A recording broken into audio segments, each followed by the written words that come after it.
Welcome to Ripper's Nighttime Tales, a chilling series of bedtime horror stories narrated by the horror streamer Mr. Rippers with soft rain and thunder.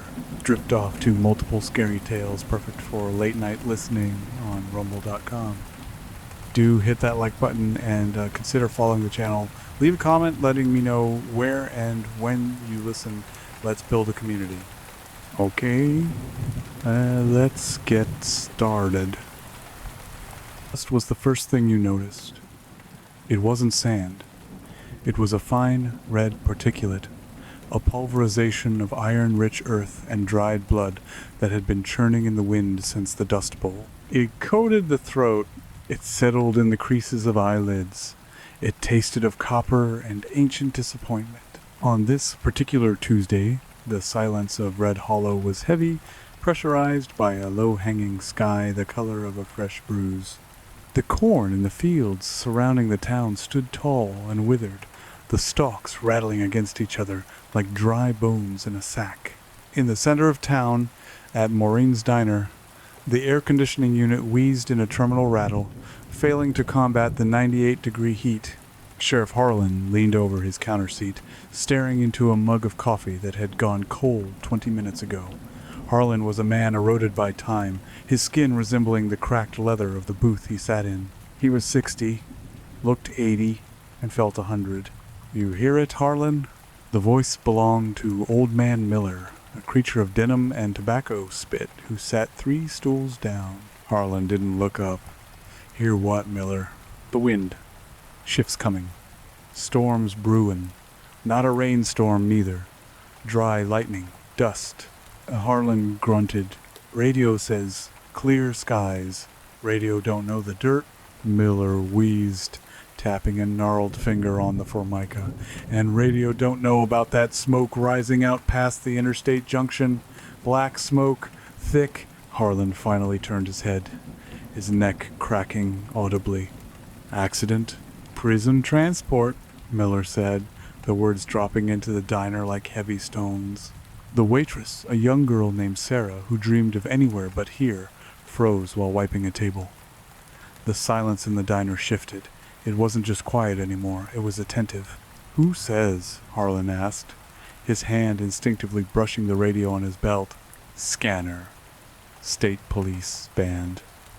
Bus went off the embankment near the ravine, said they were moving high risks to Supermax.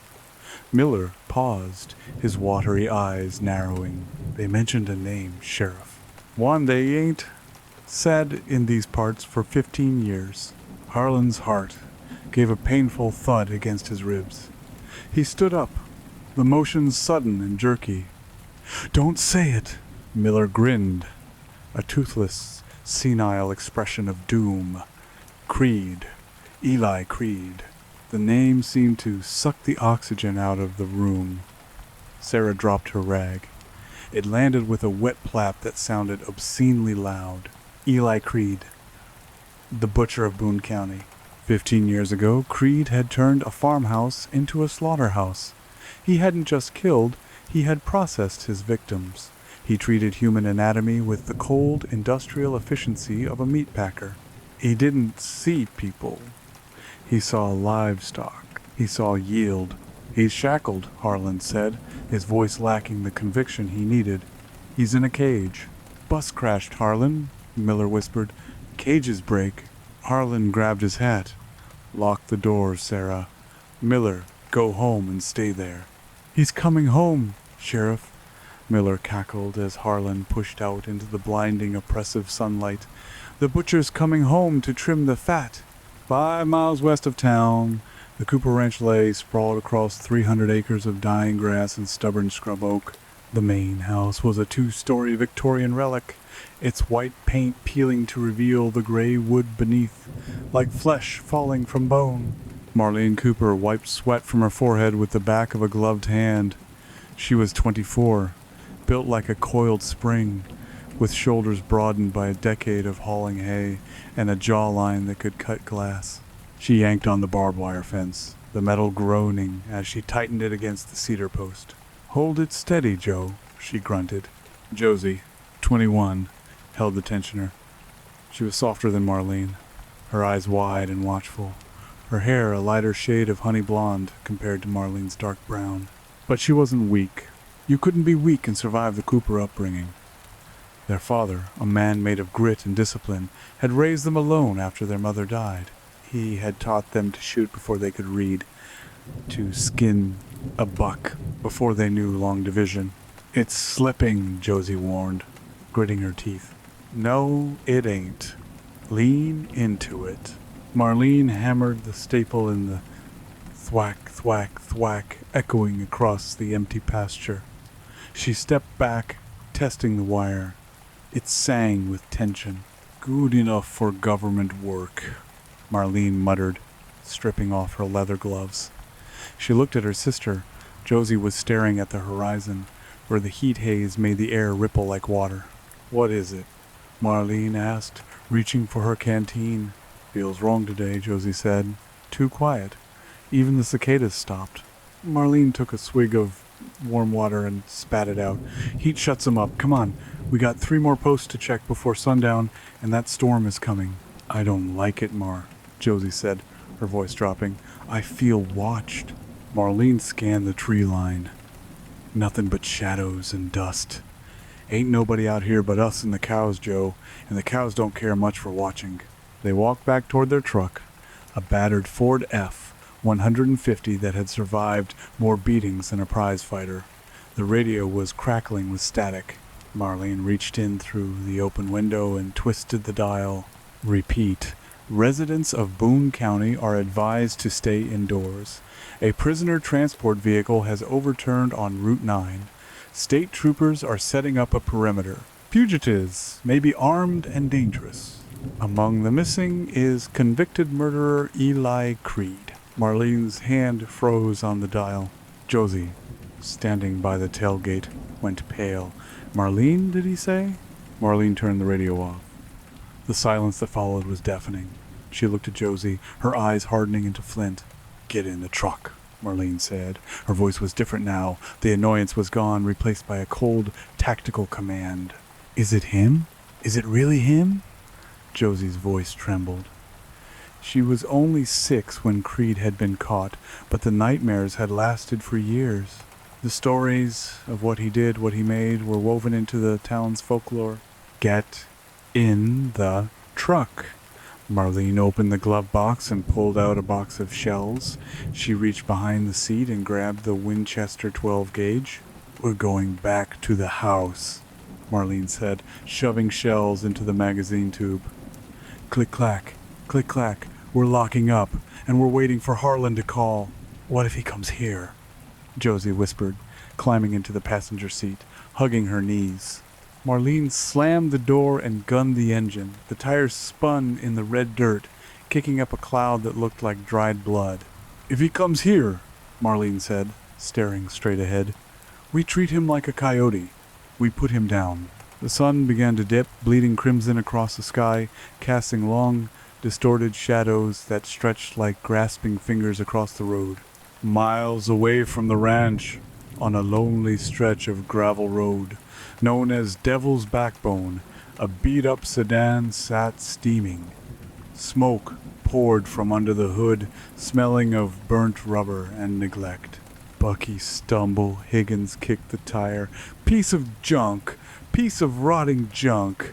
Bucky was a drifter, a man who moved from town to town following the harvest or the construction work, leaving before his debts or his ex-wives could catch up. He was soft in the middle, smelling of cheap whiskey and onions. He wiped grease on his jeans and looked around. The cornfields walled him in on both sides, 7 feet high, impenetrable. The wind picked up, rustling the dry leaves. Respep! Respep!" "Hello?" Bucky called out. He felt foolish. "Anybody?" He walked to the back of the car to grab a jug of water. As he leaned into the trunk, a sound stopped him. A heavy, wet footfall. Crunch. Bucky straightened up. The sound had come from the corn. He squinted into the rows. The light was failing fast, turning the gaps between the stalks into abysses of pure black. "Is someone there?" My radiator blew. I got cash. Silence. Then a low, guttural sound. Not a growl, a chuckle. It sounded like gravel grinding together in a mixer. Who's that? Bucky grabbed a tire iron from the trunk. I ain't playing games, buddy. A figure stepped out of the corn, 20 feet away. The man was massive. He stood at least 6'5", his frame draped in a tattered orange prison jumpsuit that had been ripped at the sleeves.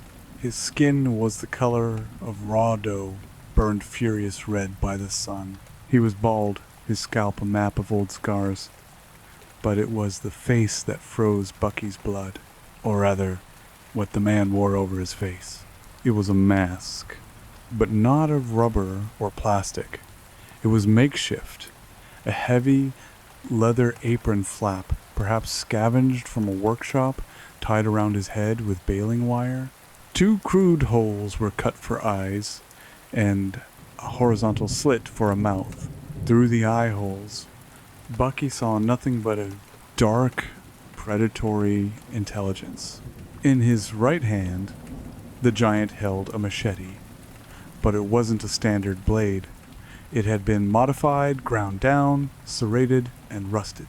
It looked like a tool for shucking corn or separating joints. "Stay back!" Bucky squeaked, the tire iron shaking in his hand. The giant tilted his head. "Tough meat," he rumbled. His voice was thick, wet. "Gonna take some tenderizing." Bucky turned to run. It was instinct. He bolted toward the front of the car, aiming for the open road. He didn't make it 3 steps. The giant moved with a terrifying, unnatural speed for his size. He didn't run, he lunged. The machete swung in a flat, horizontal arc. The whack. The blade bit deep into Bucky's hamstring. Bucky screamed a high, thin sound that was swallowed instantly by the vastness of the prairie. He collapsed, clutching his leg. Blood, bright and arterial, pumped out onto the dusty road, turning the red dirt to black mud. "Please," Bucky crawled, dragging his useless leg. "Take the car! Take the money!" The giant walked over him, heavy boots crunching on the gravel. He reached down and grabbed Bucky by the back of his greasy shirt, hoisting him up with one hand as if he were a rag doll. "Don't want the car," the giant whispered, bringing his masked face inches from Bucky's sweating, terrified eyes. "Just want the stock." Creed threw Bucky. He flew through the air and slammed into the side of the sedan, denting the metal. Bucky wheezed, ribs cracking. He looked up, vision blurring. Creed approached slowly. He reached into his pocket and pulled out something small, a hooked knife, a skinning tool. "Let's see what you're made of," Creed said. Bucky tried to scream again, but Creed's hand, the size of a catcher's mitt, clamped over his face. The pressure was immense. Bucky felt his jawbone flexing, threatening to snap. Creed raised the hooked blade. He didn't strike in anger. He struck with the precision of a tradesman. He drove the hook into Bucky's stomach and pulled upward. The sound was wet, like a zipper opening a bag of wet soup. Bucky's eyes rolled back. The pain was beyond comprehension. He looked down and saw his own steam rising into the cooling air. Creed leaned in, his voice a mocking purr, little fatty, lots of marbling. With a final, brutal shove, Creed pinned Bucky against the car. He worked for another minute, ignoring the dying man's spasms. When he was done, he stepped back, wiping the blade on his thigh.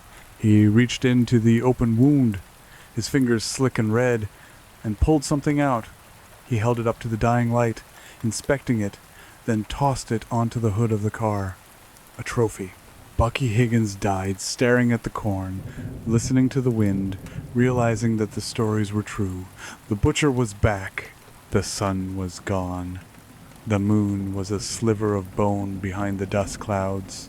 Sheriff Harlan's cruiser rolled slowly down the main drag of Red Hollow. The town was shuttered tight. Lights were off. The fear was palpable, leaking through the cracks in the doors. His radio crackled. "Sheriff, this is dispatch. We got a call from the widow McGregor. Says she heard screaming out near Devil's Backbone." Harlan rubbed his eyes. "Coyotes, most likely." She says it sounded human. Harlan said it sounded like a pig getting stuck, but human. Harlan sighed. He spun the wheel, turning the cruiser around. All right, I'm heading out there. Tell the statties to keep their perimeter tight on the highway. 10-4. Be careful, Harlan. The drive to Devil's Backbone took 20 minutes. The headlights cut through the swirling dust, illuminating moths and drifting tumbleweeds. Harlan felt the old dread rising in his gut. The same dread he'd felt 15 years ago when he walked into that farmhouse basement. He saw the car first. The sedan was parked askew on the side of the road. The hood was up. The driver's door was open. Harlan pulled up behind it, hitting his high beams and the spotlight. The blinding white light washed over the scene. Jesus, sweet Mother of God, Harlan whispered. The car was painted in blood. A spray pattern fanned across the side doors, but the body wasn't on the ground. It was propped up in the driver's seat. Bucky Higgins. He was sitting there, hands taped to the steering wheel with duct tape. His head was lolled back, throat slashed so deep it was nearly decapitated. But it was his torso that made Harlan gag. He had been opened up. The cavity was empty.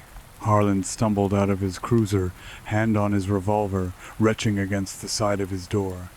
He spat bile and forced himself to look again. On the windshield, written in the grease and blood of the victim, was a message. The handwriting was jagged, childlike, but deliberate. Open for business. Harlan backed away, his breath coming in short, panicked gasps. He grabbed his shoulder radio. Dispatch. Get me the statties. Get me everyone. Sheriff? What is it? He's here. He's not on the highway. He's in the hollow. Establish a curfew. Nobody in, nobody out. Tell the Coopers. Tell everyone to arm themselves. Harlan scanned the cornfields surrounding the road. The stalks swayed violently in the picking up wind. He felt eyes on him, hundreds of them. From the darkness of the corn, a sound drifted out, a rhythmic, metallic scraping. Scrape, scrape, scrape, like a knife being sharpened on a whetstone. Harlan fired a shot into the air. Bang! The gunshot echoed, flat and loud. The scraping stopped.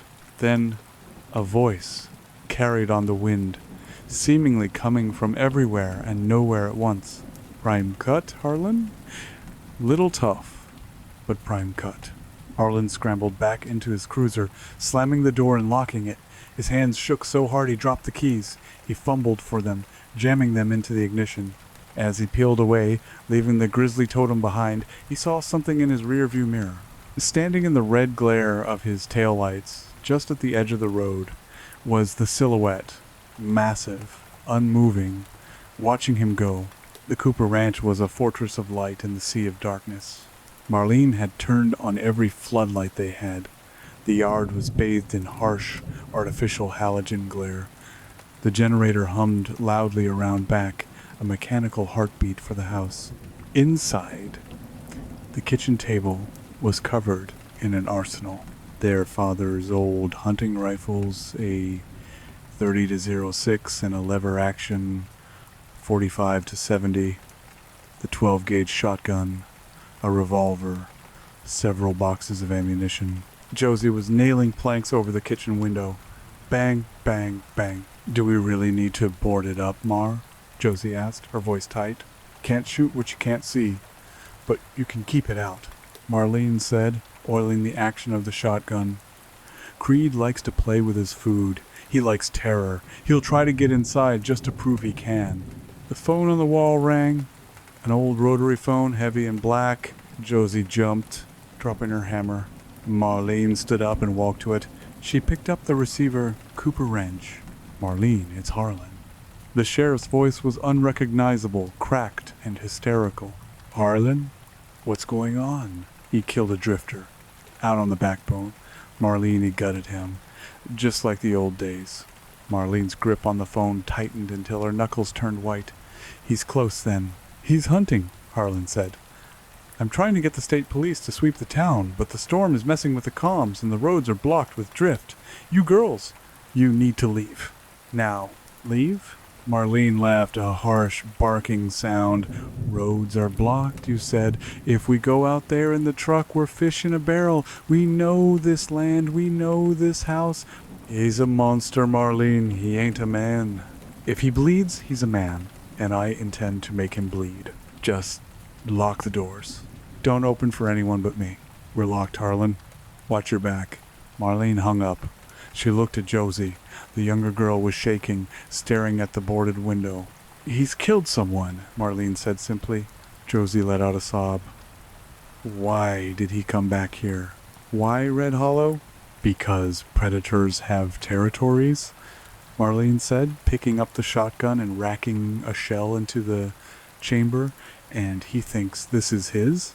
The lights flickered. The generator outside sputtered, coughed, and died. Total darkness slammed into the house. Marlene, Josie screamed. Quiet, Marlene hissed. Get the flashlights. Stay low. They crouched in the dark kitchen. The silence returned, heavier than before.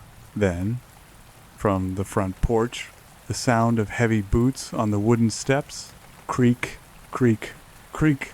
Marlene raised the shotgun, aiming it at the front door.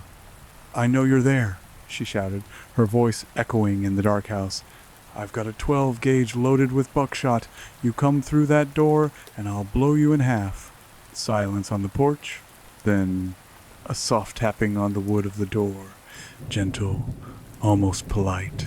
Tap, tap, tap. And a slip of paper slid under the door, illuminated by the beam of Marlene's flashlight. Marlene kept the gun trained on the door while Josie crawled forward and snatched the paper. She scrambled back. Read it, Marlene whispered. Josie shone the light on the paper. It was a Polaroid photo, fresh. It was a picture of their generator. The fuel line had been severed, but it wasn't just cut. The hose had been arranged to form a smiley face on the dirt. Written on the white border of the Polaroid in red marker was one word, simmer. He's toying with us, Josie whimpered. He wants us scared, Marlene said. He wants us running out the back door so he can chase us down. We don't run. Marlene stood up. We checked the perimeter. From the inside, window to window. You take the upstairs, I take the down. I can't go up there alone. You have to, Joe. Dad raised us to fight. Now fight. Josie swallowed her tears, grabbed the .45 lever action, and nodded. Okay. She crept toward the stairs. Marlene moved to the living room window, peering through the slats of the blinds. Outside, the dust storm had arrived. The wind howled like a banshee, throwing red grit against the glass. Visibility was 0. But Marlene saw something out by the barn. A flicker of light, a match being struck. The flame flared for a second, illuminating a face. The leather mask, the dead eyes. Creed was standing by the barn door. He held the match up, waving it mockingly at the house. Then he dropped it. The dry hay at the base of the barn door caught instantly. The barn, Marlene gasped. He's torching the barn. Marlene! Josie screamed from upstairs. The window! The bathroom window was open. Marlene spun around. The wind was howling inside the house now. Get down here, Josie. Crash. Upstairs. Glass shattered. A heavy thud shook the ceiling. He wasn't at the barn. The figure at the barn was a distraction, a scarecrow set to burn. He was on the roof. Josie! Marlene sprinted for the stairs. A scream tore through the upper floor. It was the sound of pure, unadulterated terror. Marlene took the stairs 2 at a time, the shotgun leading the way. She kicked open the bathroom door. The window was shattered. The curtains were whipping in the storm. Josie was gone. Joe. Marlene spun in a circle. The hallway was empty. The bedrooms were empty. Then she heard it. A dragging sound, coming from the attic access panel in the ceiling of the hallway. The panel was slid aside. Darkness gaped above. Help me, Josie's voice was muffled, distant. Marlene didn't hesitate. She grabbed the edge of the attic hatch and pulled herself up, swinging the shotgun into the cramped, sweltering darkness of the attic. Let her go. The beam of her flashlight cut through the dust motes. At the far end of the attic, by the ventilation louvers, stood Creed. He was hunched over, his massive frame too big for the space. He had Josie by the hair, holding her off the ground. She was kicking, clawing at his arm. Creed looked at Marlene. The leather mask seemed to grin. Tender, he rasped. Marlene fired. Boom. The shotgun blast was deafening in the confined space. But Creed was fast. He used Josie as a shield, turning her body. Marlene jerked the barrel up at the last second, the shot blowing a hole in the roof instead of her sister. Creed laughed. He threw Josie aside, not at Marlene, but through the weak, rotting wood of the gable vent. Josie screamed as she tumbled out into the night air, falling onto the porch roof below. Marlene pumped the shotgun. "You son of a bitch." She fired again. This time, she hit him. The buckshot grazed his shoulder, tearing through the orange jumpsuit and shredding flesh. Creed didn't even flinch. He didn't scream. He just grunted, the impact pushing him back a step. He looked at the wound, then back at Marlene. "Spicy?" he said. He turned and dove. Not at her, but out the hole where Josie had fallen. He vanished into the storm. Marlene scrambled to the opening, looking down. Josie was rolling off the porch roof, hitting the muddy ground hard. She scrambled up, limping, running toward the truck. And behind her, dropping from the roof like a gargoyle, was Creed. He landed on his feet, the machete in his hand, gleaming in the moonlight. "Run, Joe, run!" Marlene screamed, sliding down the roof to join the fight. The hunt had begun. The dust was swirling, the blood was flowing, and the night was just getting started. End of Act 1. ACT 2, The Butcher Stalks. Marlene hit the mud with a bone-jarring thud that knocked the wind out of her. The rain had started to mix with the dust, creating a slick, blood-colored slurry that coated everything. She rolled, the shotgun caked in muck, and scrambled to her feet. "Get in the truck!" she roared, her voice tearing through the wind. Josie was limping, her left ankle dragging, face twisted in a rictus of pain. She was 10 yards from the ford. Creed was 20 yards behind her. He didn't run like a man. He moved like a landslide heavy, inevitable and destructive. The machete dragged through the mud by his side, cutting a furrow in the earth.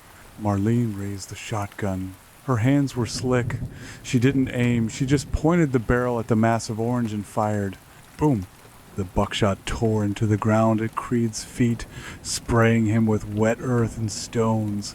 He did stop, but he raised a massive arm to shield his mask, slowing his momentum for a heartbeat.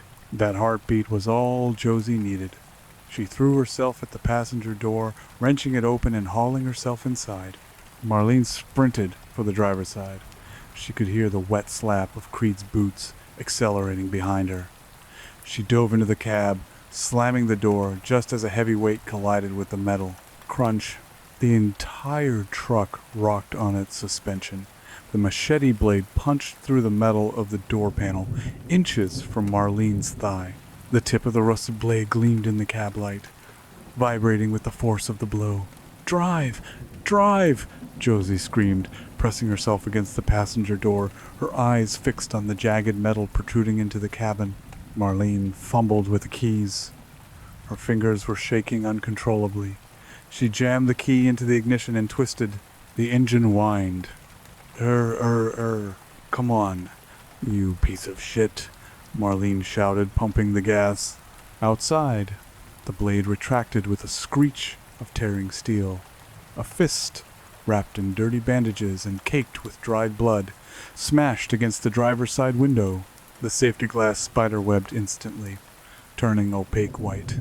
Through the cracks, Marlene saw the leather mask. The eye hole was right there, an abyss. "Open up!" Creed muffled through the glass. "Time to bleed." The engine caught with a roar. Marlene slammed the gear shift into drive and stomped on the accelerator. The rear tires spun in the mud, fishtailing wildly before finding traction on the gravel. The truck lurched forward, throwing Marlene back against the seat. There was a heavy thud as the side mirror clipped Creed's bulk, snapping off and dangling by its wires. She didn't look back. She kept the pedal pinned to the floor, the truck bouncing violently over the ruts of the ranch road. The headlights cut a frantic, shaking path through the dust storm, illuminating only flashes of fence posts and scrub oak. "Did we lose him?" Josie gasped, twisting in her seat to look out the rear window. "I can't see anything. It's just dust." "He's on foot," Marlene said, her voice tight, trying to convince herself as much as her sister.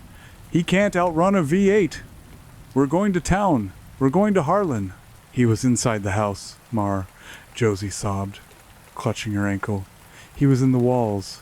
"Check yourself," Marlene commanded, her eyes glued to the treacherous road. "Are you cut?" "Did he cut you?"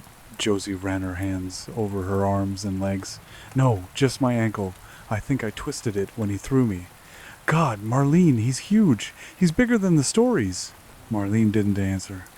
She was gripping the steering wheel so hard the leather cover was twisting under her palms. They hit the paved county road, and she swerved left, tires squealing, heading toward Red Hollow. The storm was worsening. The red dust was thick as fog, reducing visibility to less than 10 feet.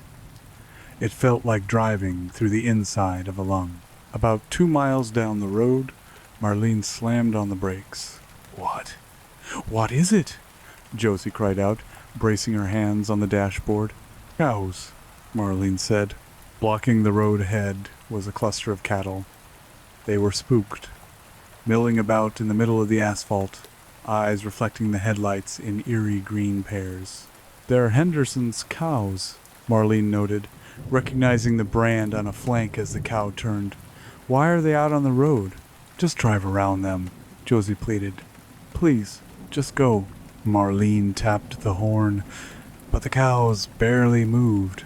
They seemed dazed. She nudged the truck forward, the bumper pushing gently against the flank of a heifer. The animal stumbled away, revealing the gap in the fence.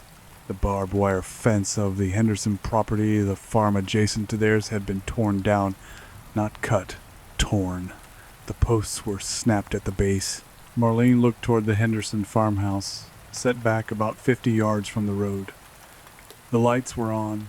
The front door was wide open, swinging in the wind. "Marlene, don't," Josie whispered, seeing the look in her sister's eyes. "Bill Henderson has a police scanner and a CB radio base station," Marlene said. "If the cell towers are down, he's our best bet to warn the state police before we get to town. And if his cows are out, he's probably dead," Josie said, her voice trembling. "If Creed came from this direction, if he's hurt, we help him. That's the code." Marlene shifted the truck into park, but left it running. As she grabbed the shotgun, "You stay here, lock the doors, keep your head down." "No, I'm not staying in here alone." Josie grabbed the lever-action rifle from the floorboard. She winced as she put weight on her ankle, but grit her teeth.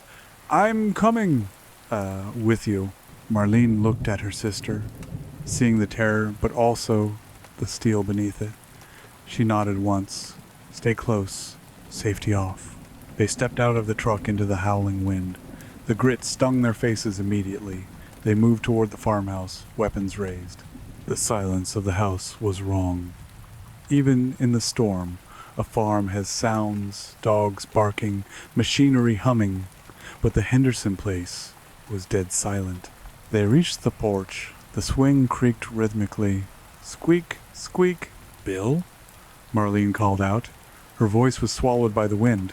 They entered the hallway. Muddy boot prints, massive ones tracked across the linoleum floor, leading toward the kitchen and the back door. "He went through," Marlene whispered. "He's already been here." "Oh, God," Josie gagged. The smell hit them then. It was copper and bowel, thick and suffocating. They followed the smell. It didn't lead to the kitchen. It led out the back toward the machine shed. The large sliding doors of the shed were cracked open a few feet, a single bulb flickering inside, swaying on its cord. Marlene pushed the door open with the barrel of her shotgun. The interior of the shed was a slaughterhouse. Bill Henderson, a man who had brought them casseroles when their father died, was no longer a man. He was an exhibit. He had been hoisted into the air by a chain pulley system usually used for lifting engine blocks. He was hanging upside down, but it was what had been done to him that made Marlene's knees buckle. He had been field dressed. A precise incision ran from his groin to his sternum. His internal organs had been removed and piled neatly on a tarp beneath him, steaming in the cool air of the storm. The rib cage had been cracked open, spread wide with a piece of lumber to keep the cavity gaping. Josie turned and vomited violently onto the dirt floor. Marlene forced herself to look, fighting the bile rising in her own throat. She had to know. She had to see the enemy's work. On the pale, blood-drained flesh of Henderson's chest, words had been carved with deep, jagged strokes. The letters were crude, peeling back the skin to reveal the muscle beneath. Grade A. And stuck into the wood of the spreader bar holding his chest open was a note, pinned with a paring knife. Marlene stepped closer, her boots squelching in the blood that pooled on the floor. The note was written on the back of a grocery receipt. To the sheriff, the meat is spoiling in this town. I'm here to cure it. Marlene backed away, grabbing Josie by the jacket. We go now? He skinned him, Josie wept, wiping her mouth. He gutted him like a deer. He's not just killing, Marlene said, her voice cold, void of emotion now. Shock had taken over, turning fear into a singular focus on survival. He's working. This is his job. We need to get to Harlan. They ran back to the truck. The image of Henderson's hollowed-out corpse burned into their retinas. The wind seemed to carry laughter now, a low rumble that vibrated in the chassis of the truck as they sped away toward the lights of Red Hollow. The town of Red Hollow looked like a ghost ship adrift in a sea of red fog. The street lights were flickering, power surging and dying in rhythm with the storm. Marlene skidded the truck to a halt in front of the sheriff's station.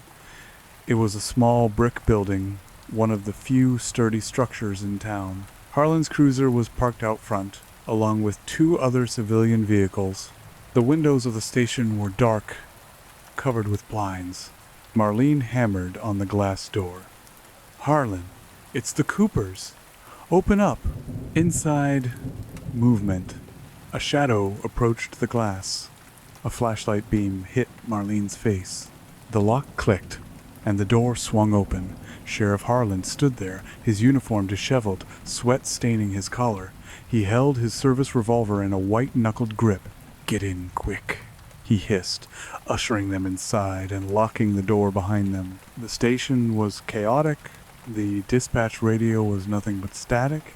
Sitting on the bench against the wall were three other people. Sarah the dispatcher, Old Man Miller, who looked like he was vibrating with fear, and Deputy Kincaid, a rookie barely out of high school who looked ready to faint. You're alive, Harlan said, looking at the sisters. He saw the blood on Josie's ankle and the mud caked on them both. Did you see him? We saw him, Marlene said, leaning the shotgun against the desk. He was at the ranch. He burned the generator. He tried to take Josie. He's huge, Harlan, Josie whispered, sinking into a chair. He's a giant. And Henderson is dead, Marlene added. The room went silent. Bill? Harlan asked, his face draining of color. Gutted in his shed, Marlene said brutally. Creed left a note for you. She slammed the bloody grocery receipt onto the desk. Harlan picked it up with trembling fingers. He read it, his eyes closing for a moment. We can't get out, Kincaid piped up, his voice cracking. I tried to take the cruiser out to the blockade on Route 9. The bridge is out. The bridge? Marlene asked. The bridge is concrete. It doesn't just go out. Explosives, Harlan said grimly. Or something like it. Kincaid said it looks like the supports were blown and the phone lines were cut an hour ago. Cell towers are jammed or down from the storm. He's penned us in, Marlene realized. He's creating a kill box. We have to hold out until morning, Harlan said, trying to sound authoritative. State troopers will realize they lost contact. They'll send a bird. In this storm, Miller cackled from the bench. Ain't no birds flying in this soup. We're on our own, Sheriff. Just us and the butcher. Shut up, Miller, Harlan snapped. He turned to Marlene. We need to secure the building. We have weapons in the locker, but we're blind. He's playing with us, Marlene said, pacing the small room. He didn't kill us at the ranch when he had the chance. He let us run. He wanted us to come here. He wants us all together. As if on cue, the lights in the station buzzed loudly and died. Total darkness. Screams from Sarah and Kincaid. Flashlights. Harlan roared. Beams of light cut through the gloom, swinging wildly. Ring. The sound was shockingly loud in the darkness. It was the old landline on the dispatcher's desk. I thought the lines were cut, Josie whispered. They are, Harlan said. He stared at the phone. It rang again. Rrr. Harlan walked over to it slowly. He picked up the receiver. He didn't say anything. He just listened. From the earpiece, loud enough for Marlene to hear standing 5 feet away, came a sound. It was the sound of a pig squealing. High-pitched, desperate, terrified. But underneath the squealing, a wet, gravelly voice spoke. Sheriff, I'm looking at you. Harlan dropped the phone. He spun around, shining his light at the front window. The blinds were closed. But on the glass of the front door, illuminated by the street lamp outside that flickered once, was a shape. A severed hand, taped to the glass from the outside. The fingers were arranged to point at the door handle, and hanging from the door handle was a ring of keys. Are those? Kincaid stammered. The jail cell keys, Harlan whispered. I lost them 3 years ago. He's been here before, Marlene said, realizing the depth of the nightmare. He didn't just escape today. He's been planning this. Marlene grabbed her shotgun, checked the back door. Kincaid, Miller stack up on the back. I ain't going back there, Miller yelled. Go or I throw you out the front, Marlene shouted. Kincaid drew his weapon, shaking, and moved to the rear hallway leading to the holding cells. Marlene moved to the front door. She peered through the glass, past the severed hand. The street was empty. He wants inside, she said. He wants to turn the station into his slaughterhouse.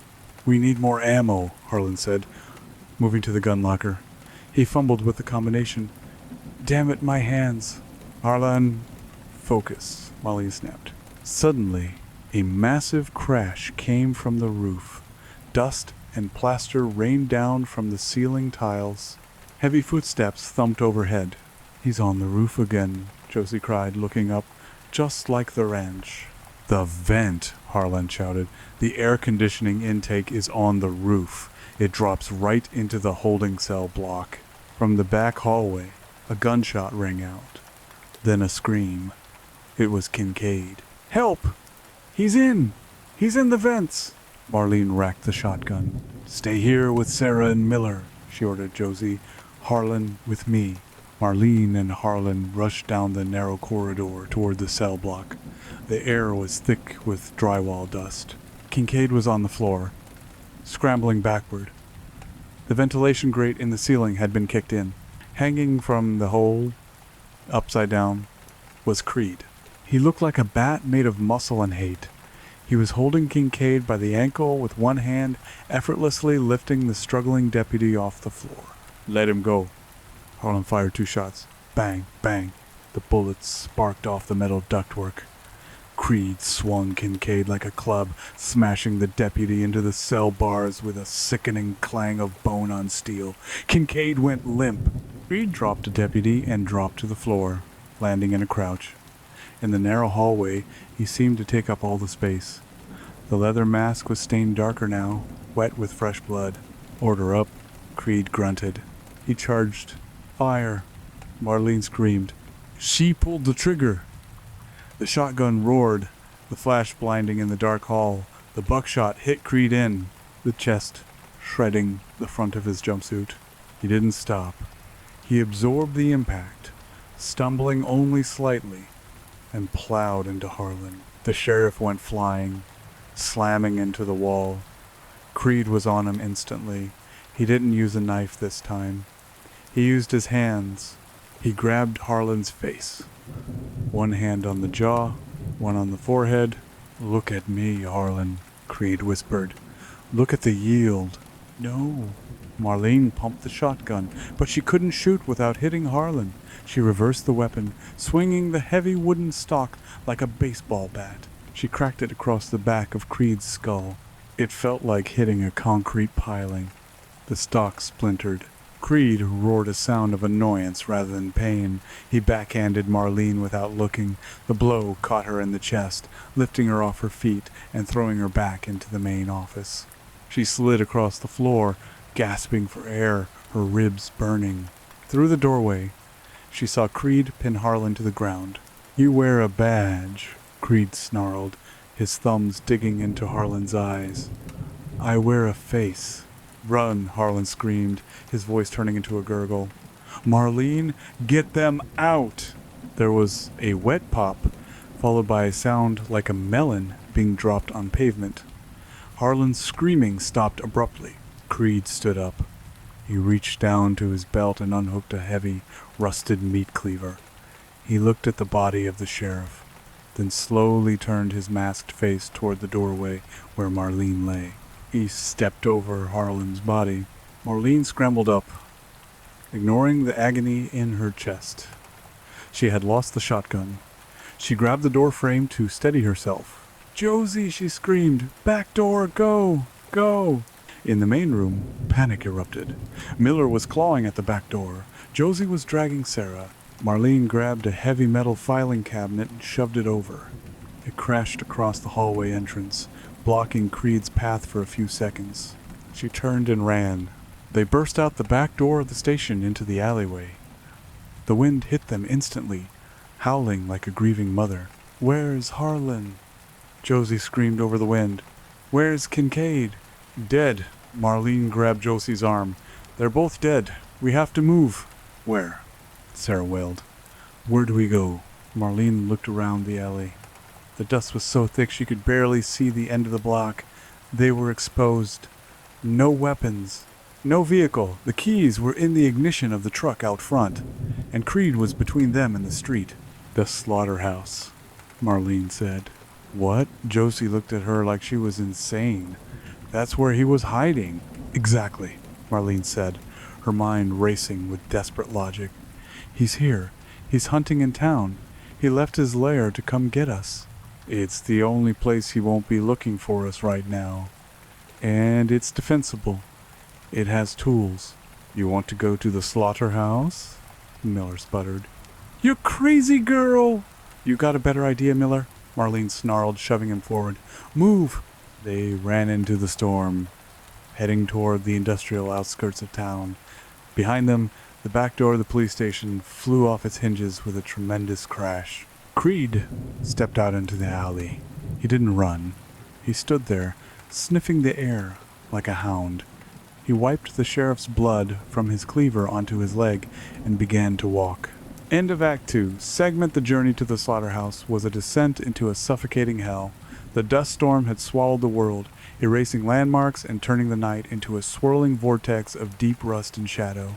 The wind didn't just blow, it screamed, flinging grit that scoured their skin like sandpaper. Marlene led the way, one arm wrapped around her ribs, the other gripping a heavy iron pry bar she'd scavenged from a dumpster in the alley. Every breath was a battle. The air tasted of copper and dry earth. I can't breathe," Sarah wheezed, stumbling over a curb. She was clutching her throat, her dispatcher's uniform soaked in sweat and grime. "Keep your mouth shut and breathe through your nose," Marlene barked, though the words were snatched away by the gale. She grabbed Sarah's collar and hauled her forward. "Don't stop. If you stop, you die." Miller was lagging behind, muttering curses, his eyes darting frantically into the red void. "He's right there," the old man gibbered. pointing at a shifting shadow. "I see him. He's right there." "It's a bush, Miller! Move!" Josie shouted, shoving him.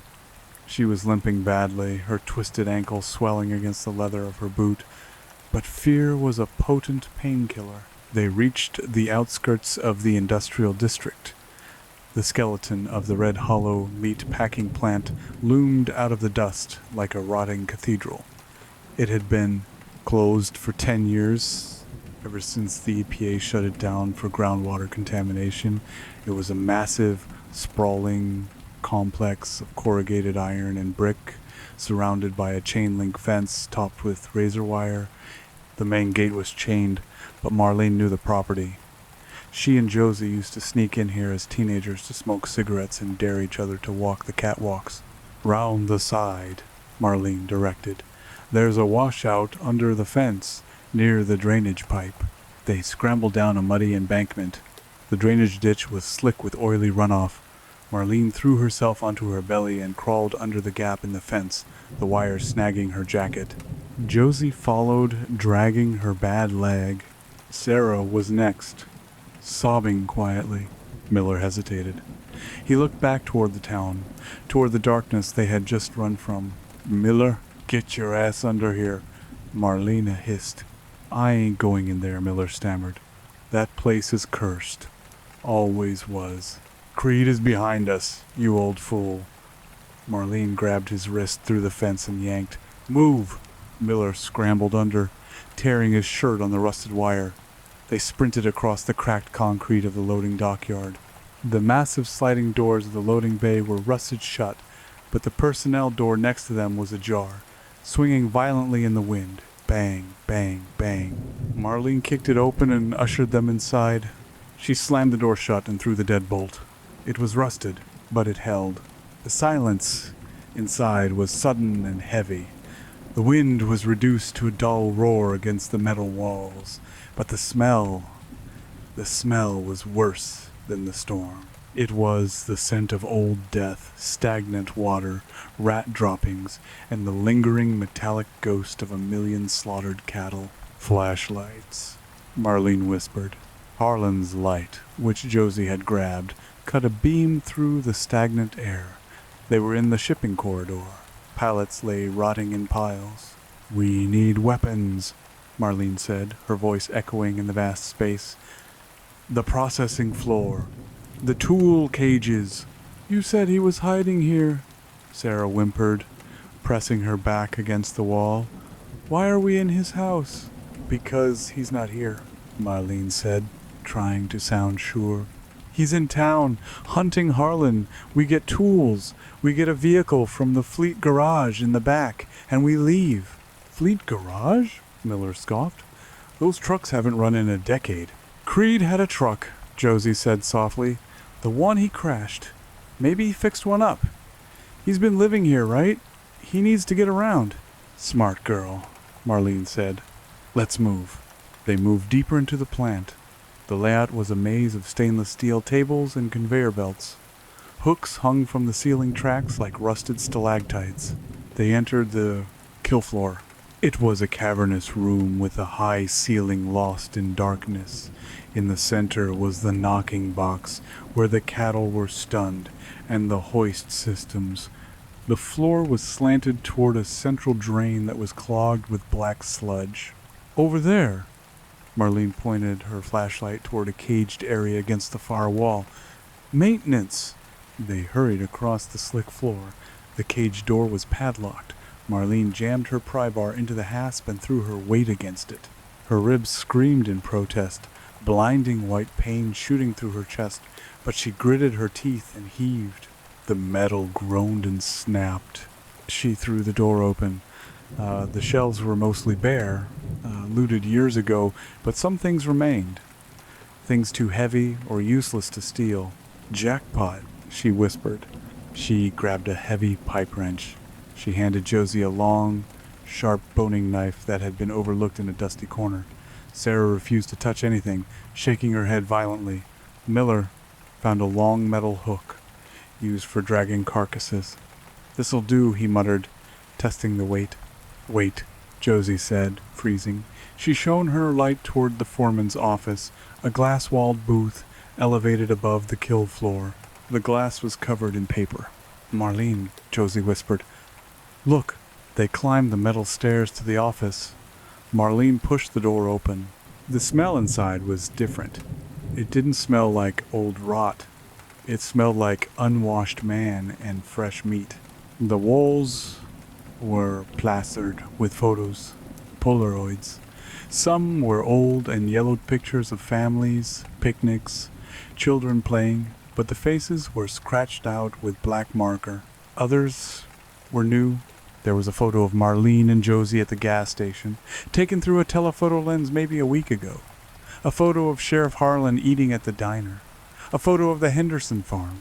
And in the center of the disc, surrounded by a ring of dried animal tongues, was a map of Red Hollow. Red X's marked the ranch, the police station, Henderson's place, and the school. "He's been watching us," Josie breathed, nausea rolling in her stomach. "For how long?" "Long enough," Marlene said, her eyes scanning the desk. She saw a ledger. She opened it. The handwriting was jagged, frantic. "Livestock report. Subject 1 sheriff. Tough meat. Needs tenderizing. Subject 2, the sisters. Breeding stock. Keep the bloodline. Do not spoil the hide." Marlene slammed the book shut. "He wants to keep us," she said, her voice trembling with rage. "He thinks we're stock." "We have to go," Sarah squeaked. "Please, let's just go." Clang. The sound came from the kill floor below. A metal sound. Heavy. Marlene killed her light instantly. "Lights out," she hissed. They plunged into darkness, the only illumination coming from the faint, stormy gray light filtering through the high, dirty skylights. They huddled on the floor of the office. Scrape, scrape, scrape.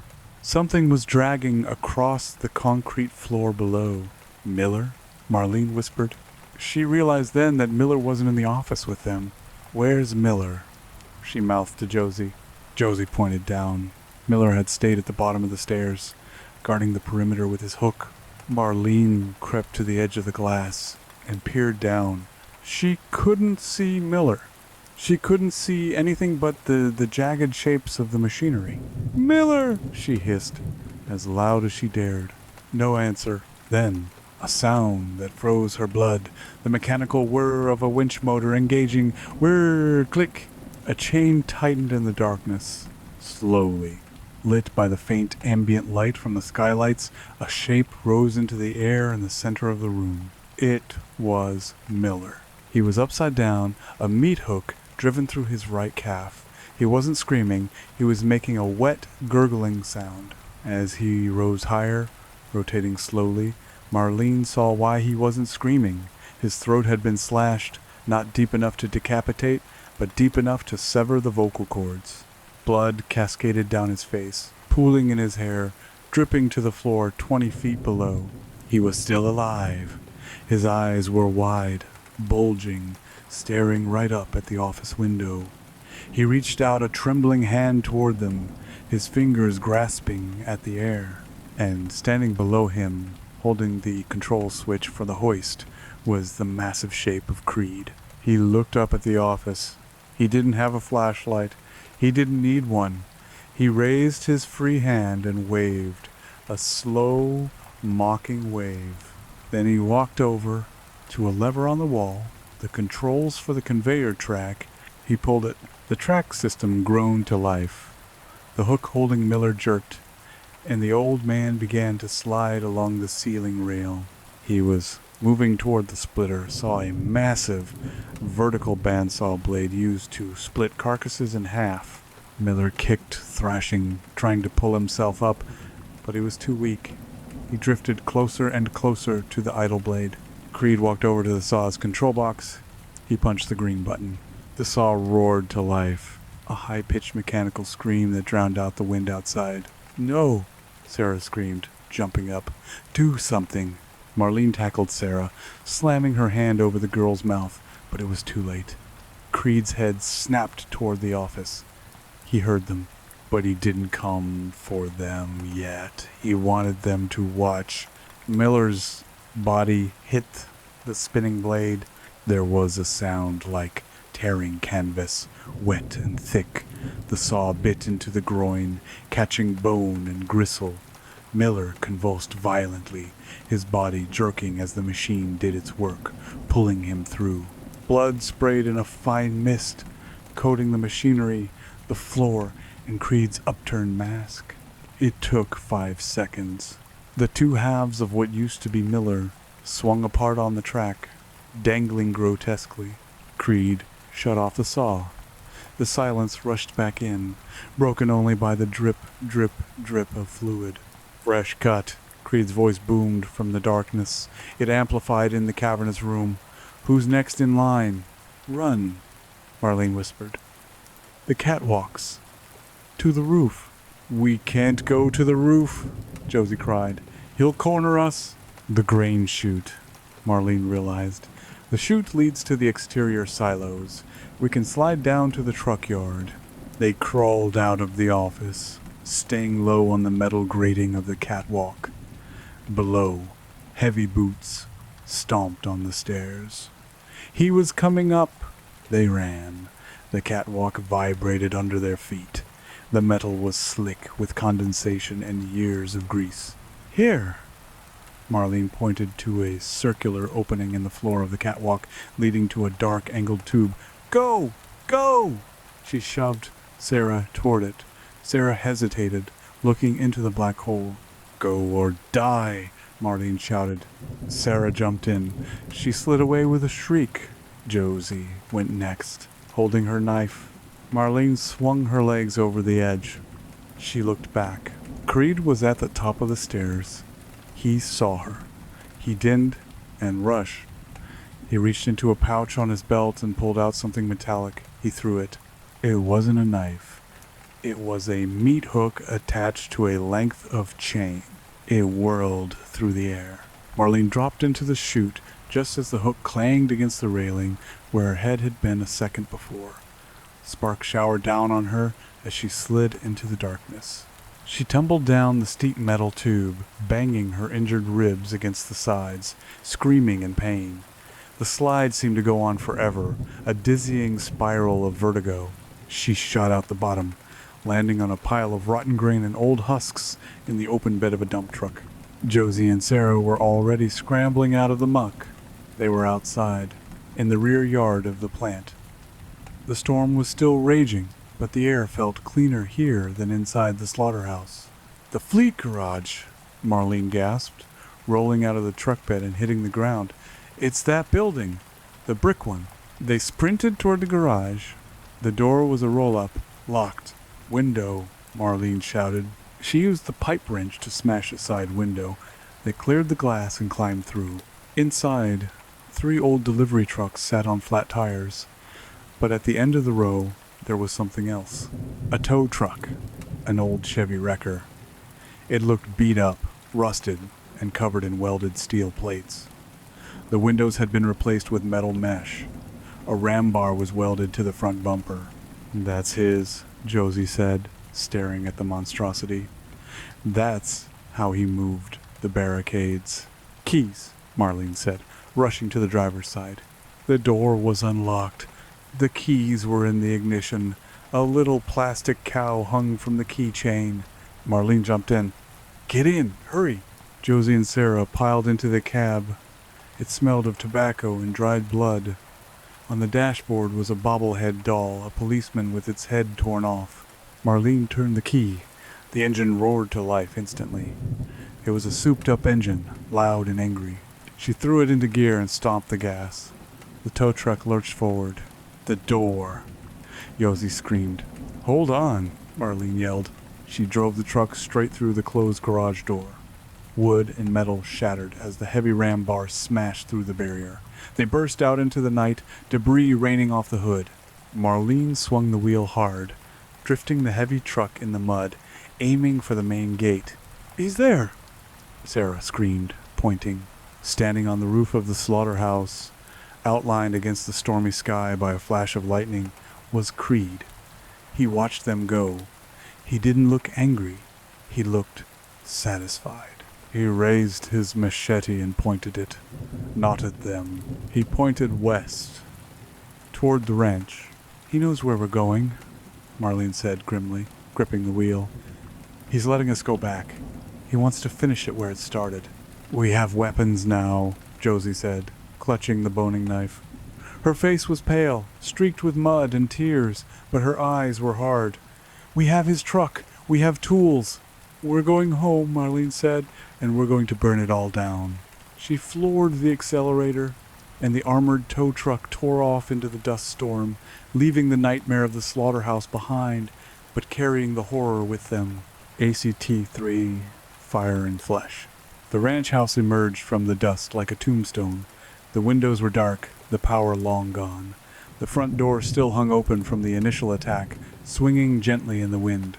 Marlene drove the tow truck right up onto the porch, the heavy tires crushing the wooden steps. She killed the engine. "Out," she commanded. "We have maybe 20 minutes before he walks here, maybe less if he has shortcuts." "What are we doing?" Sarah asked, her voice trembling. She looked around the desolate property. "We should just keep driving. Leave the state." "We can't," Marlene said, jumping down from the cab. "The bridge is out, remember? And the back roads will be blocked. He controls the perimeter. The only way out is through him." Marlene limped into the house. She went straight to the gun cabinet in the den. The glass was broken, but the contents were still there. Creed hadn't taken the guns. He preferred his blades. She grabbed a box of 12-gauge shells and a hunting rifle. She tossed the rifle to Josie. "Check the action. Load it. Don't miss." "I won't," Josie said. She checked the magazine. "Sarah," Marlene turned to the dispatcher. "Can you shoot?" I went to the range with Kincaid once," Sarah stammered.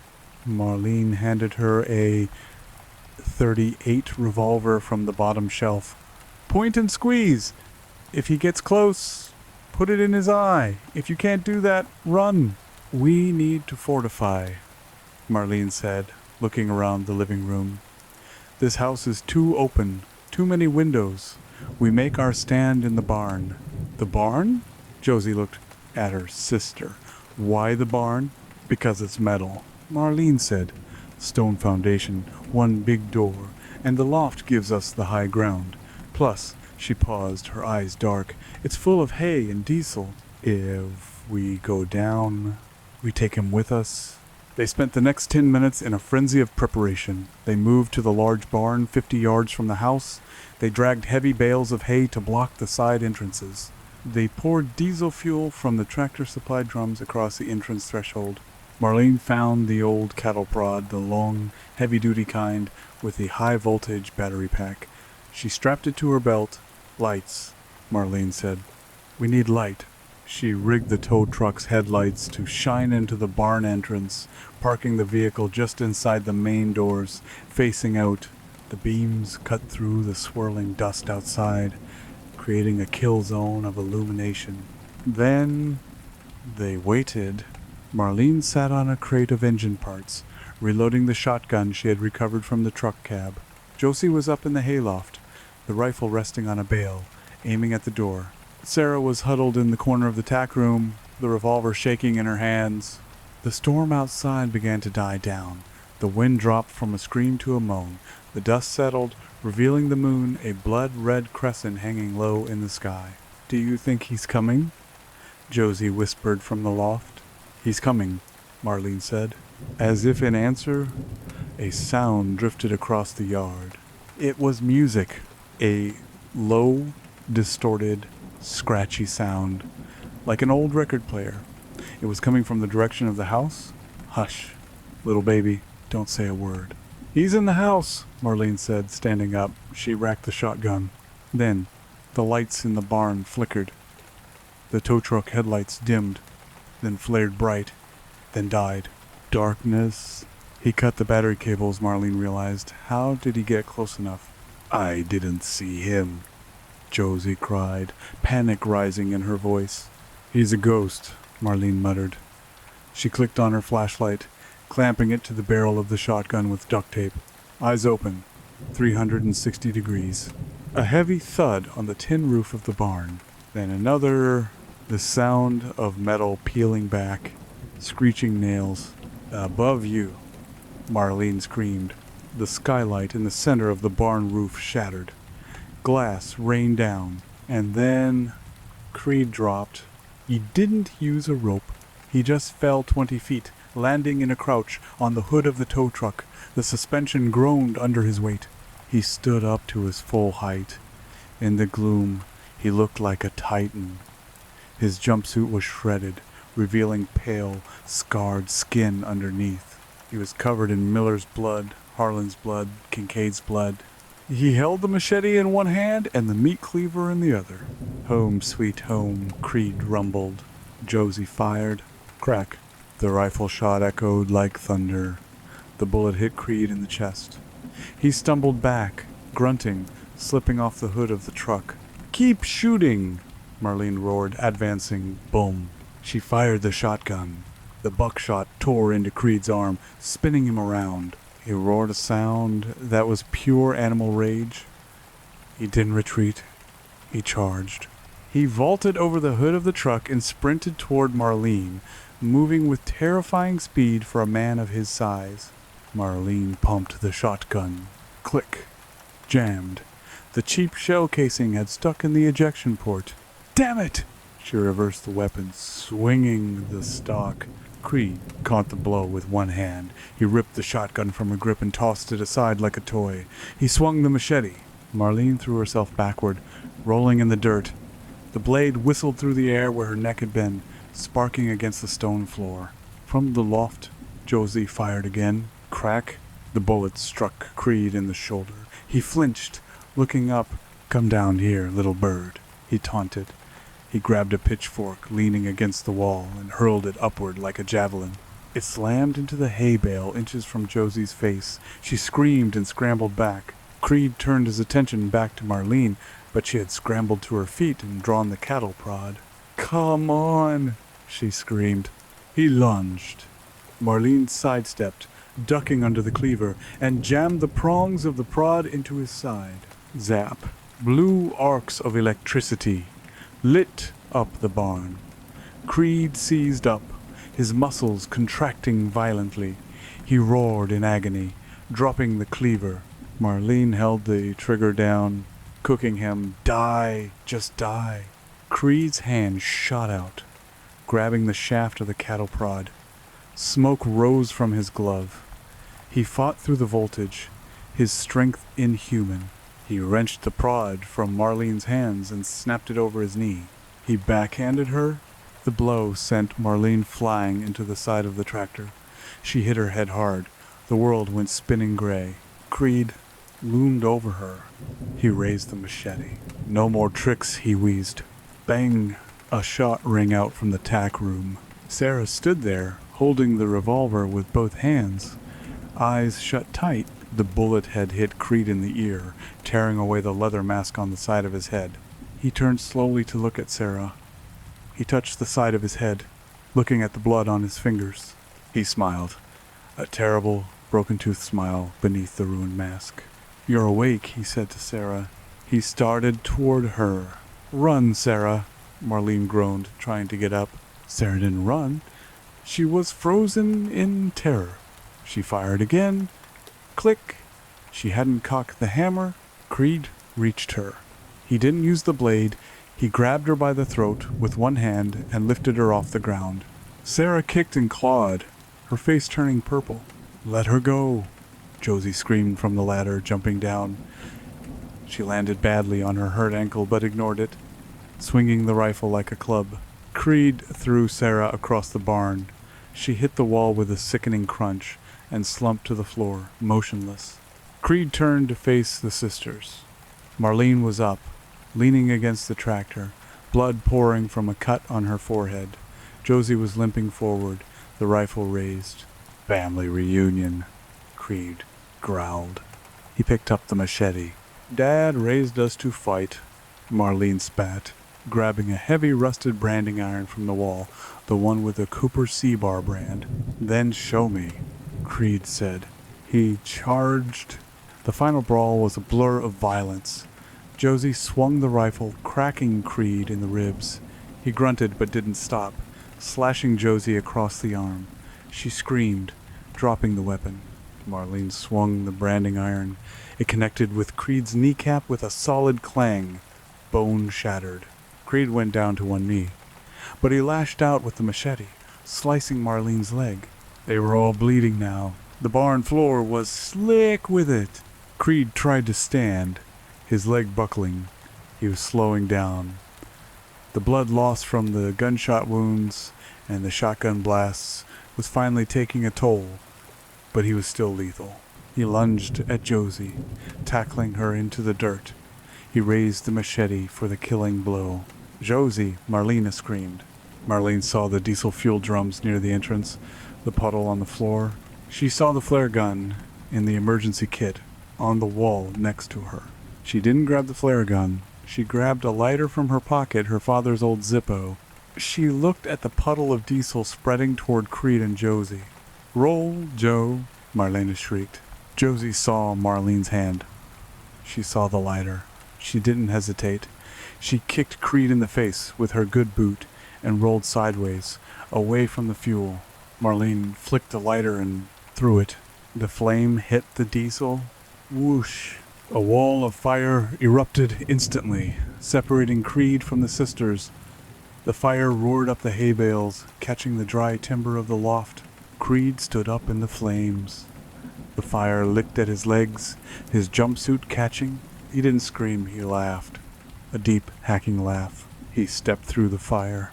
He was burning, a walking torch. But he was still coming. The mask was melting onto his face. "I am the hell," he roared. Marlene backed up, hitting the workbench. Her hand closed around the handle of the branding iron again. She thrust it into the heart of the fire, burning on the nearest bale, letting the iron heat up. Creed raised his machete, skin blistering, eyes wild. He swung at Marlene. She ducked, and the blade embedded itself in the wooden post of the workbench. It was stuck. Creed tugged at it, roaring. Josie appeared from the smoke behind him. She held a pitchfork. "Hey!" Josie screamed. Creed turned. Josie drove the pitchfork into his chest. All 4 tines sank deep. Creed gasped, grabbing the shaft. He tried to pull it out, stumbling back. Marlene pulled the branding iron from the fire. The tip was glowing dull red. "This is our land," Marlene said. She swung the iron with everything she had left. It struck Creed square in the jaw, driving upward. The red-hot metal seared into flesh and bone. Creed threw his head back, a soundless scream escaping his ruined throat. The force of the blow, combined with Josie pushing the pitchfork, sent him toppling backward. He fell into the open hayloft hatch, the gravity feeder that dropped hay to the stalls below. The chute was engulfed in flames. Creed tumbled backward into the inferno. They watched him fall. He thrashed for a moment in the heart of the fire, the Cooper brand visible as a searing black mark on his melting jaw. Then the floor of the loft gave way, burying him under a ton of burning hay and timber. The heat was unbearable. "Get Sarah," Marlene choked, out, coughing in the smoke. They grabbed Sarah's unconscious body and dragged her out of the barn into the cool night air. They collapsed on the dirt of the ranch yard, gasping, bleeding, watching the barn turn into a pyre. The flames reached high into the night sky, turning the lingering dust into a glowing orange halo. Inside the fire, something popped ammunition cooking off, or maybe bones snapping. They watched until the roof collapsed with a shower of sparks. Silence returned to Red Hollow. Epilogue. The dust settles. Dawn broke over Kansas like a bruise, purple and gray, slowly bleeding into gold. The wind had died completely. The dust lay still on the fields, a red blanket covering the horror of the night. State Trooper cruisers sat in a line down the driveway, their lights flashing silently. An ambulance was loading Sarah. She was alive, battered and broken, but alive. Marlene sat on the tailgate of a paramedic truck, a foil blanket wrapped around her shoulders. A medic was stitching the cut on her forehead. Josie sat next to her, her ankle wrapped, arm in a sling. They watched the smoldering ruins of the barn. Firefighters were wetting down the ashes, steam rising in thick white plumes. A tall man in a suit, a detective from the city, walked over to them. He looked tired. "We found remains in the barn," he said softly. "Whatever was left, it matches the description. It's over." Marlene didn't say anything. She just stared at the ash.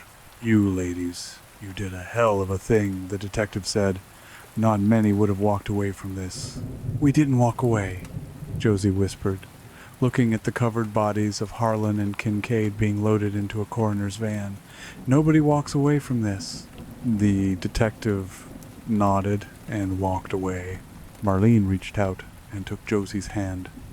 Their fingers were stained with soot and dried blood. "He's gone, Mar," Josie said. "He's really gone." Marlene looked at the ruins. She looked at the blackened shape of the branding iron lying in the rubble, untouched by the fire. "Some roots don't pull up easy," Marlene said, her voice raspy from smoke. She looked out at the horizon, where the sun was illuminating the vast, empty plains. The dust was settling, but the scars on the land and on them would never fade. The camera pulls back, rising high above the ranch. We see the scorched black square of the barn amidst the red earth, and there, in the center of the ash, the outline of the fallen body is barely visible. A gust of wind blows. The dust swirls one last time, covering the shape, burying the butcher of Boone County back into the earth that spawned him. The end, but there was no dawn. There was no silence, and there was no end. The image of the sun rising over a peaceful ranch shattered like a mirror struck by a hammer. Marlene gasped, her lungs seizing as the stale, smoke-filled air of the tow truck cab rushed back into her chest. She wasn't sitting on a paramedic's tailgate. She was gripping the steering wheel of the roaring wrecker so hard her knuckles were white. The golden light of morning was gone, replaced by the choking, swirling red darkness of the dust storm and the twin beams of the headlights cutting through the night. "Marlene! The tree!" Josie's scream tore through Marlene's fugue state. Marlene yanked the wheel hard to the left. The heavy tow truck fishtailed in the mud, the rear tires spinning and spraying sludge. The armored bumper clipped the trunk of an ancient oak tree at the edge of their property line with a deafening crunch, stripping bark and sending a jolt through the chassis that rattled their teeth. "You were drifting!" Josie yelled, clutching the dashboard with one hand and her boning knife with the other. Her eyes were wide, terrified white discs in a face masked by grime. "You were driving straight into the ditch." Marlene shook her head, trying to dislodge the vivid, desperate hallucination of victory. It had felt so real, the fire, the police, the safety, but it was just a trauma response, her mind skipping to the finish line because it couldn't handle the race. "I'm here," Marlene rasped, shifting gears. The truck engine whined, protesting the abuse. "I'm here. I saw the end."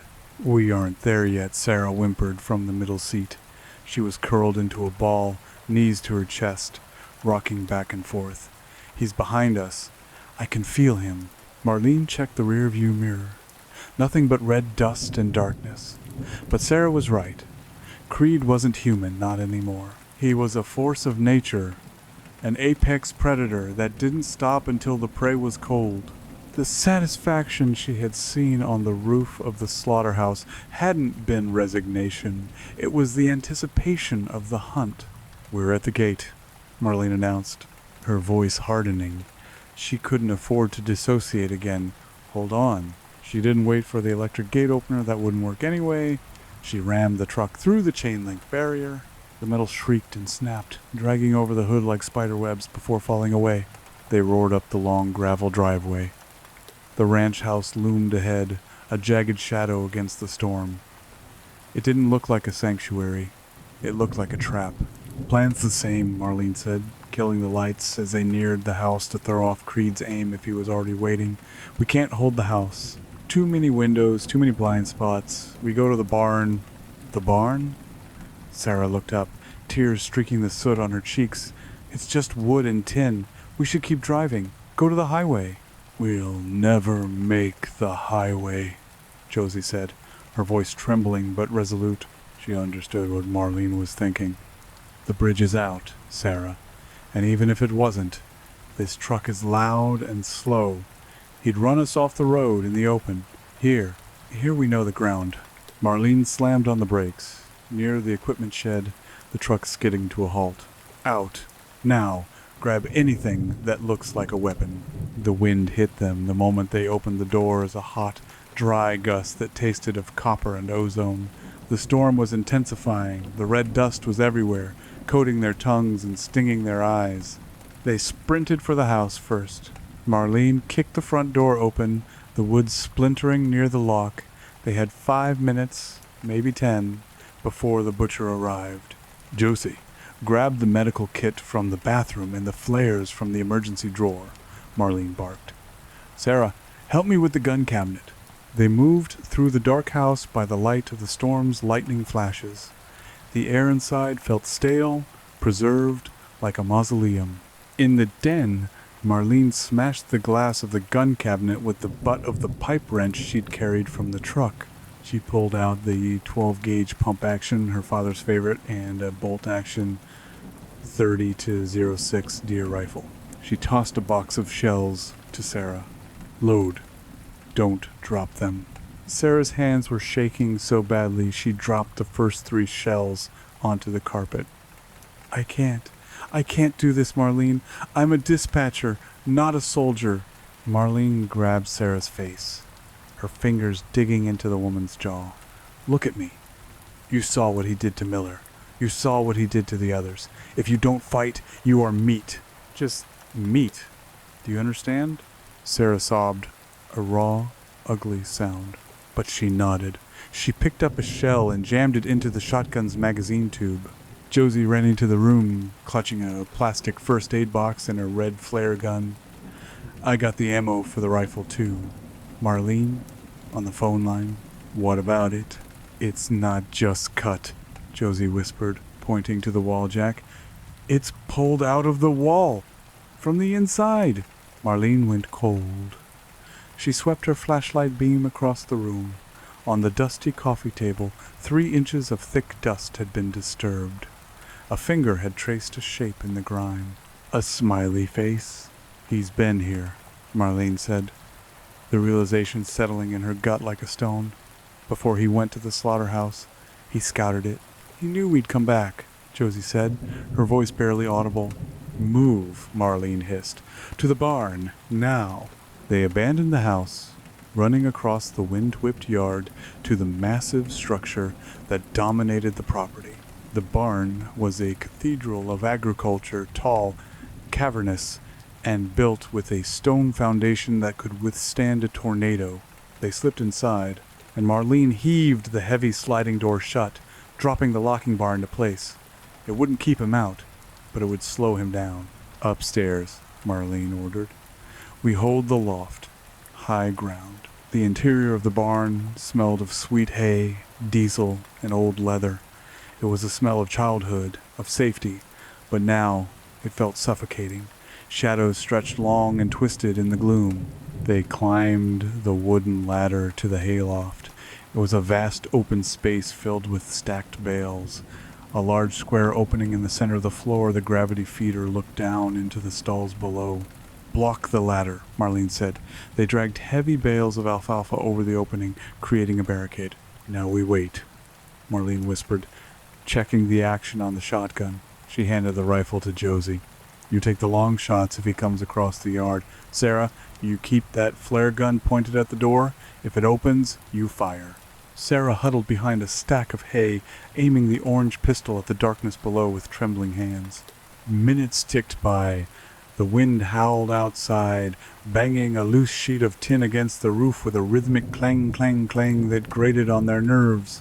"Maybe he lost us," Sarah whispered. "Hopefully. Maybe he crashed." Marlene didn't answer.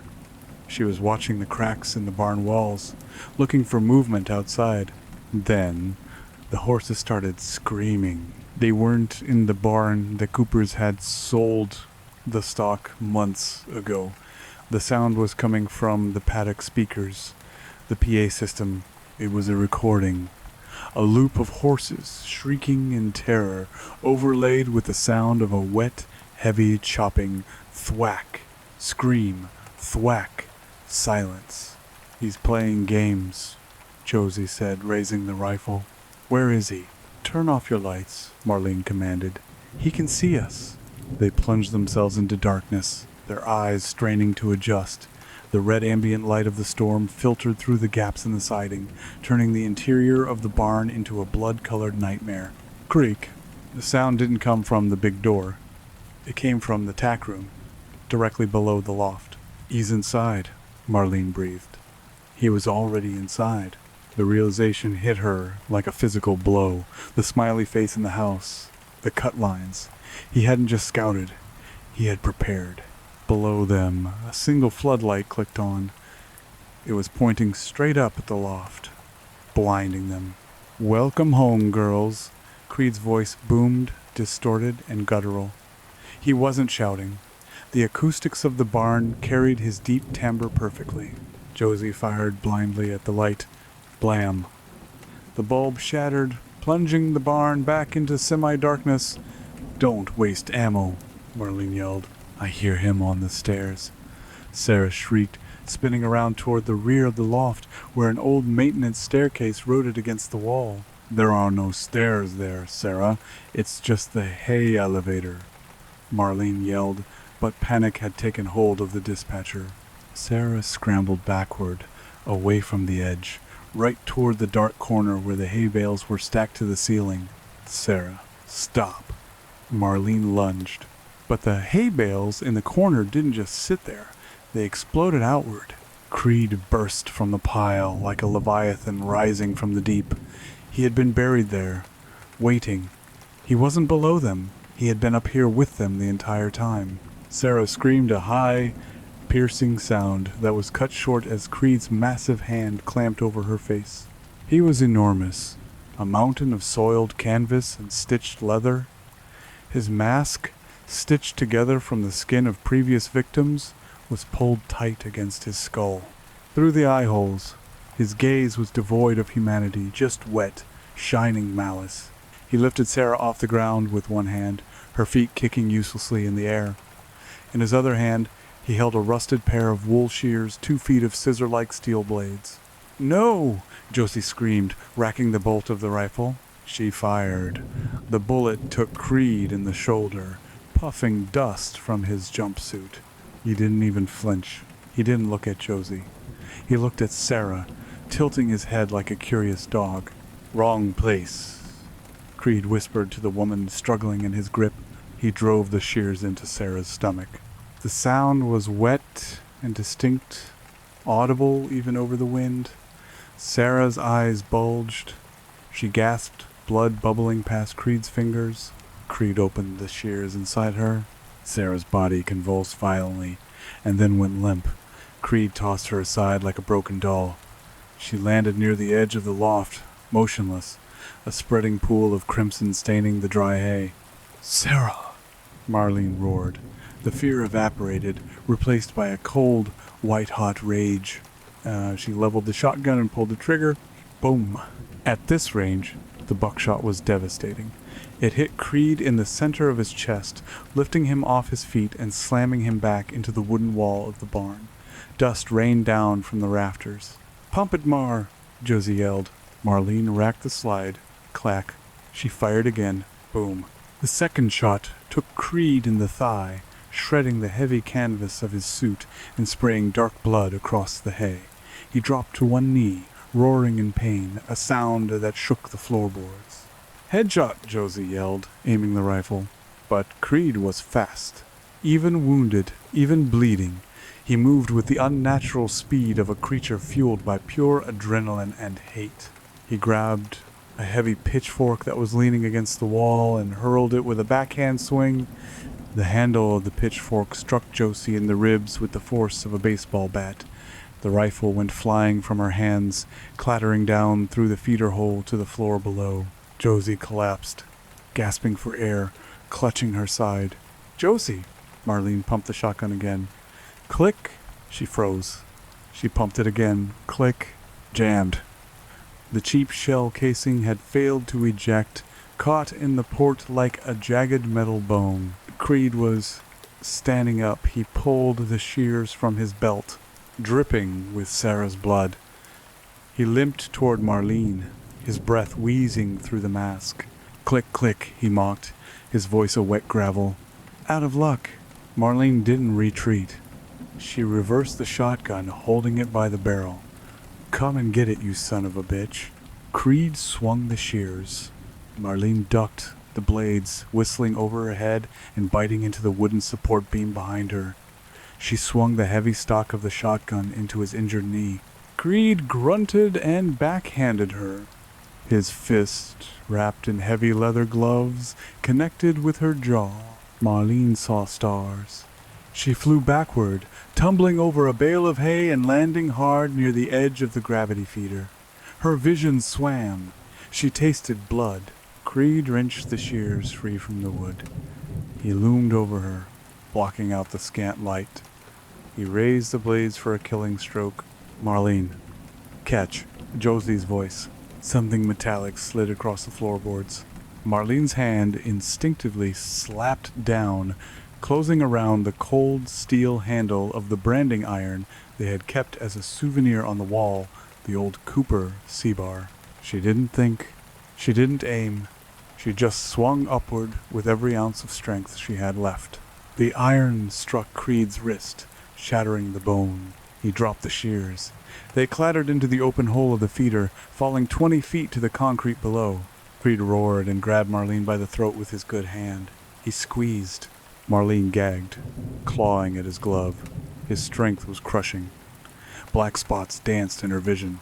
He was lifting her up, dangling her over the open hole of the feeder. "Down you go," he hissed, "with the rest of the trash." Pop. A flare of blinding red light erupted in Creed's face. Josie was sitting up, the emergency flare gun held in both hands. She had fired it point blank. The magnesium flare embedded itself in the leather of Creed's mask, right above his left eye. It hissed and sputtered, burning with a furious intensity. Creed screamed a sound of pure agony. He dropped Marlene. He clawed at his face, trying to rip the burning projectile loose, but the leather was melting, fusing to his skin. Marlene hit the floor, gasping for air. "The diesel!" she choked out. "Josie, the lantern!" An old kerosene hurricane lantern hung on a nail near the ladder. Josie scrambled for it. Creed was blindly thrashing, swinging his massive arms, smashing beams and bales. The smell of burning leather and flesh filled the loft. He was a monster on fire, a chaotic whirlwind of destruction. "Burn it!" Marlene yelled, scrambling backward as Creed's boot stomped inches from her head. Josie threw the lantern. It smashed at Creed's feet, coating the dry hay and his legs in oil. The flare in his mask sparked. Whoosh! The loft erupted. The dry alfalfa, aged for years, went up like gunpowder. A wall of orange flame separated the sisters from the monster. Creed was engulfed. He stood in the center of the inferno, the fire climbing his legs, his torso, his melting mask. He stopped screaming. He stopped moving. He just stood there, silhouetted in the fire, looking at them through the flames. He took a step forward. "He's not stopping," Josie cried, dragging herself toward the ladder. Marlene saw the branding iron lying near her feet. The head of the iron was resting in the heart of the fire, glowing a dull, menacing cherry red. "Go, Josie," Marlene yelled. "Get down the ladder." "Not without you." Creed emerged from the wall of fire. His jumpsuit was gone, burned away to reveal charred, blackened skin. He looked like a demon forged in hell. He reached out for Marlene. Marlene grabbed the handle of the branding iron. It was hot, searing her palm, but she didn't let go. "This is for Sarah," she snarled. She lunged, driving the red-hot brand forward like a spear. It caught Creed under the chin, driving up into the soft tissue of his jaw. The flesh sizzled and popped. The force of the blow halted his advance. Marlene screamed with effort, pushing him back. "Die!" She shoved him hard. Creed stumbled. His heel caught the edge of the gravity feeder hole. He tipped backward. His arms flailed, grasping at the air, at the smoke, at the fire, but there was nothing to hold. He fell silently into the dark, square throat of the barn. Marlene scrambled to the edge and looked down. Creed hit the concrete floor below with a sickening, wet crunch. He lay sprawled in the center of the aisle, broken and burning, but he moved. His hand twitched. He tried to push himself up. "He's still moving," Marlene whispered in horror. Above them, the roof timbers groaned. The fire had reached the support beams. "The tractor," Josie said, pointing down through the hole. "The fuel drum is right." Next to him, Marlene looked. The 50-gallon drum of diesel for the farm equipment was sitting against the stall wall, just feet from where Creed lay. Marlene looked at the burning hay around her. She grabbed a flaming handful of straw. "Burn in hell," she whispered. She dropped the burning hay down the chute. It fluttered down like a fiery feather, illuminating the darkness of the shaft. It landed directly in the puddle of diesel leaking from the tipped drum. The explosion blew the barn doors off their hinges. A pillar of fire shot up through the gravity feeder, rushing past Marlene and Josie like a geyser. The force knocked them flat against the back wall. "Out! We have to get out!" Marlene grabbed Josie, hauling her up. They scrambled for the window at the back of the loft, the hay-loading door. Marlene kicked the latch open. It was a 15-foot drop to a pile of manure and soft dirt outside. "Jump!" They tumbled out into the storm just as the roof of the barn collapsed inward with a sound like the world ending. They hit the ground hard, rolling in the mud and dust. The heat from the barn was intense, searing their backs. Marlene dragged Josie to her feet, and they limped away, putting distance between themselves and the inferno. They didn't stop until they reached a water trough near the windmill, collapsing behind the concrete tank. They watched the barn burn. It was a magnificent, terrifying pyre, painting the low-hanging clouds in shades of violent orange and bruised purple. Nothing could survive that. Not a man, not a monster. Marlene looked at Josie. Her sister's face was unrecognizable beneath the blood and soot, but her eyes were alive. "Sarah?" Josie asked, her voice cracking. Marlene looked at the fire. Sarah's body was up there, gone. "She saved us," Marlene said softly. "She woke us up." They sat in the dirt as the storm finally began to break, the wind dying down as if in deference to the fire. Epilogue: the root rot. The sun did rise. Eventually. It was a pale, sickly thing, filtering through the lingering dust haze. Red Hollow was silent. The fires were out, leaving only a blackened, smoking crater where the Cooper barn had stood. State troopers had arrived an hour before dawn, alerted by the flare and the explosion. They had set up a perimeter. Yellow tape fluttered in the breeze. Marlene sat on the tailgate of an ambulance for real this time. A medic was bandaging her burnt hand. Josie was asleep on a stretcher nearby, sedated for the pain of her broken ribs. Sheriff Deputy Miller? No. Sheriff Miller now. The nephew of the man Creed had butchered, walked over. He looked green, like he was about to vomit. He held a plastic bag in his hand. "Miss Cooper," he said, his voice shaky. "The forensics team, they found the remains." Marlene didn't look up. "Is he dead?" "There wasn't much left," the deputy said. "Just bones and, well, melted slag. But we found this fused to the jawbone." He held up the bag. Inside was a twisted, blackened piece of metal, but the shape was unmistakable, the letter C, the Cooper brand. "It's over," the deputy said, trying to sound reassuring. "The butcher is gone." Marlene looked at the brand. She looked at the smoldering ruins. She remembered the way he had stepped through the fire, the way he had laughed. "Burn the bones," Marlene said flatly. "Ma'am, burn them," she repeated, looking him in the eye. "Don't bury them. Don't put them in a box. Burn them until there is nothing but ash, and then scatter the ash in the river. I can't do that, Miss Cooper. It's evidence. There are procedures. Marlene laughed. It was a dry, brittle sound. Procedures. She stood up, pulling the foil blanket tighter around her shoulders. She walked over to where Josie was sleeping. She brushed a lock of hair from her sister's forehead. They were alive. They had won. But as Marlene looked down at her own boots, she saw it. In the red dust around the ambulance tires, a footprint. It was large. Heavy boot tread, but it wasn't a print made by a boot walking away from the scene.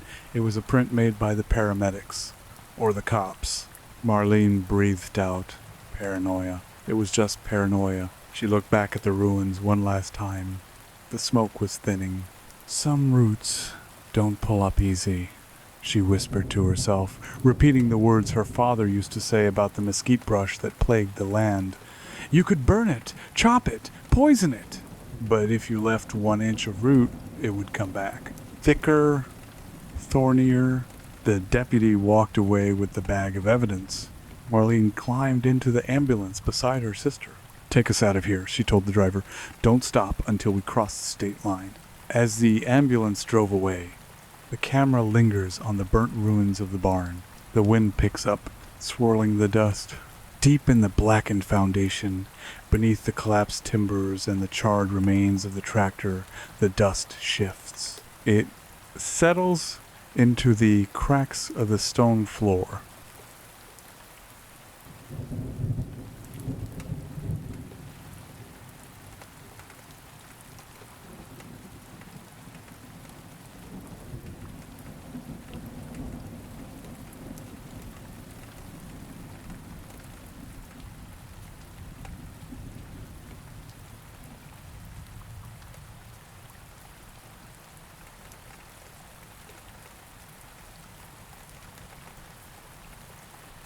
Down in the dark, where the fire didn't reach, a single drop of blood falls from a cracked beam into a puddle of water. Drip. Ripples spread across the black water. The reflection in the puddle isn't the sky. It isn't the ruins. For a split second, the reflection shows a face. A face with no skin. A face branded with a C. And then the dust covers it. The end.